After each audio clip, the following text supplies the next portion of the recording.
തട്ടിപ്പുകാർക്ക് എന്ത് പോലീസ് എന്ത് വക്കീൽ, ഒടുക്കം ജഡ്ജിക്കും വ്യാജ വാറണ്ട്. വിജിലൻസ് കോടതി ജഡ്ജിക്ക് ഡൽഹിയിൽ നിന്ന് വ്യാജ അറസ്റ്റ് വാറണ്ട്. മൂവാറ്റുപുഴ വിജിലൻസ് കോടതി ജഡ്ജി NV രാജുവിനാണ് വാട്സപ്പ് മുഖേന വ്യാജ അറസ്റ്റ് വാറണ്ട് എത്തിയത്. ജഡ്ജിയുടെ പരാതിയിൽ മൂവാറ്റുപുഴ പോലീസ് കേസെടുത്ത് അന്വേഷണം തുടങ്ങി.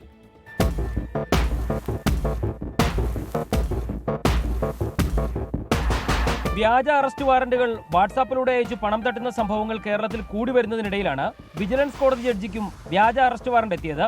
ഡൽഹി പോലീസിന്റെ പേരിലാണ് മൂവാറ്റുപുഴ വിജിലൻസ് കോടതി ജഡ്ജി NV രാജുവിന് വാട്സാപ്പിലൂടെ അറസ്റ്റ് വാറന്റ് എത്തിയത്. 15 മിനിറ്റിനുള്ളിൽ ഡൽഹി പോലീസ് അറസ്റ്റ് ചെയ്യുമെന്നായിരുന്നു വാട്സാപ്പിലെത്തിയ വാറന്റിൽ പറഞ്ഞിരുന്നത്. പോലീസ് ഉദ്യോഗസ്ഥനെന്ന് തോന്നിക്കുന്നയാൾ യൂണിഫോമിൽ നിൽക്കുന്ന ഫോട്ടോയും ഉത്തരവിനൊപ്പം ജഡ്ജിക്ക് അയച്ചു കൊടുത്തു. ഇതോടെയാണ് വിജിലൻസ് കോടതി ജഡ്ജി മൂവാറ്റുപുഴ പോലീസിൽ പരാതി നൽകിയത്. നേരത്തെ ED ഉദ്യോഗസ്ഥൻ എന്ന പേരിൽ മൂവാറ്റുപുഴ സ്വദേശിക്ക് കഴിഞ്ഞ ദിവസം മറ്റൊരു അറസ്റ്റ് വാറന്റ് ലഭിച്ചിരുന്നു. ഈ പരാതിയിലും പോലീസ് കേസെടുത്തിട്ടുണ്ട്. ജഡ്ജിയുടെ പരാതിയിൽ അന്വേഷണം ആരംഭിച്ചതായും പോലീസ് പറഞ്ഞു. 24 കൊച്ചി.